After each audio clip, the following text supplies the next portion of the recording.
সম্মানিত মৎস্য খামারি ভাইরা, আসসালামু আলাইকুম। ইফতি ফিশ ফার্ম থেকে আপনাদের স্বাগতম। যারা আমাদের এখান থেকে নতুন বছরে নতুন ট্যাংরা মাছের পোনা নিতে চান, তাহলে আমাদের স্ক্রিনে দেওয়া নাম্বারটিতে যোগাযোগ করতে পারেন। তো ভিউয়ার্স, ট্যাংরা মাছ চাষ করার ক্ষেত্রে ট্যাংরা মাছ যেই পুকুরগুলি বা যেই জলাশয়ে চাষ করবেন, ওই জলাশয়ের পানি প্রায় 3 থেকে 4 ফিট হতে হবে। ওই ট্যাংরা মাছ চাষ করার সময় জলাশয়ের পানি যেন খুব বেশি আকারে না হয় এবং কম আকারে যেন না হয়, মোটামুটি থাকতে হবে। তো ভিউয়ার্স, আপনারা যে কোনো ধরনের মাছ নিতে আমাদের সাথে কন্ট্যাক্ট করতে পারবেন।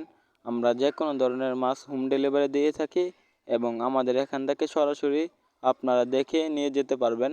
তো ভিউয়ার্স, ট্যাংরা মাছগুলোকে আপনারা যে কোনো ধরনের খাবার খাওয়াতে পারবেন, যেমন নার্সারি ফিড বা এলচি খৈল আপনারা খাওয়াতে পারবেন।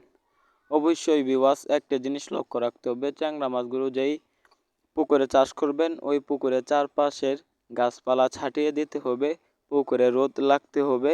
তো ভিউয়ার্স, পুকুরের পানিতে যেন কোনো ময়লা আবর্জনা না থাকে, একদম পরিষ্কার থাকতে হবে, জীবাণুমুক্ত থাকতে হবে এবং পানির মধ্যে ভিটামিনযুক্ত থাকতে হবে। তো ভিউয়ার্স, এই ট্যাংরা মাছগুলো প্রায় 4 থেকে 5 মাসের মধ্যে আপনারা বাজারজাত করতে পারবেন। তো ভিউয়ার্স, এই ট্যাংরা মাছগুলো প্রায় কেজিতে 6 থেকে 7টা আসবে। 4 থেকে 5 মাসের মধ্যে আপনারা যদি ভালোভাবে খাবার দিতে পারেন, তাহলে আরও শীঘ্রই বড় হয়ে যাবে। সম্মানিত ভিউয়ার্স, আবারও আপনাদেরকে বলছি, আমাদের এখানে সব ধরনের মাছ পাওয়া যায়, নিতে যোগাযোগ করুন ইফতি ফিশ ফার্মে।